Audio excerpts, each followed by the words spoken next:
Physical refining செய்யப்பட்ட SKM Poorna rice brand oil.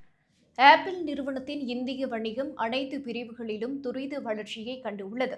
கடந்த காலாண்டில் ஐபோன், ஐபேட் மற்றும் மேக் கணினிகளின் விற்பனை இரட்டை இலக்க வளர்ச்சியை பதிவு செய்துள்ளதாக அந்த நிறுவனம் தெரிவித்துள்ளது. இந்த முன்னேற்றம் குறித்து பேசிய ஆப்பிள் நிறுவனத்தின் தலைமை செயல் அதிகாரி டிம் குக், இந்தியா குறித்து நினைக்கும் போது தான் நிலவுக்கே பயணிப்பது போல மட்டற்ற மகிழ்ச்சி அடைவதாக தெரிவித்துள்ளார். உலகளாவிய பொருளாதார சூழல் சீரற்றதாக இருந்தாலும் ஆப்பிள் நிறுவனத்திற்கு இந்திய சந்தையின் முக்கியத்துவம் அதிகரித்து வருகிறது. ஸ்மார்ட் போன்கள் மட்டுமின்றி கணினி விற்பனையிலும் வலுவான இடத்தை ஆப்பிள் நிறுவனம் பிடித்து வருகிறது.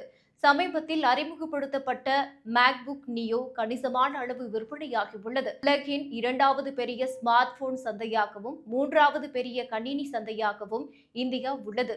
இருப்பினும் இந்திய சந்தையில் இன்னும் குறைந்த பங்கையே ஆப்பிள் கொண்டுள்ளது என்று டிம் குக் குறிப்பிட்டார். சென்னை, மும்பை போன்ற பெருநகரங்களை கடந்து சிறு நகரங்களிலும் சில்லறை விற்பனை கடைகள் மூலம் ஆப்பிள் நிறுவனம் இப்போது கால் தடத்தை பதித்து வருகிறது. அடுத்த சில ஆண்டுகளில் ஆப்பிளின் சந்தை பங்கு 13 முதல் 15% வரை உயரக்கூடும் என்று கணிக்கப்பட்டுள்ளது.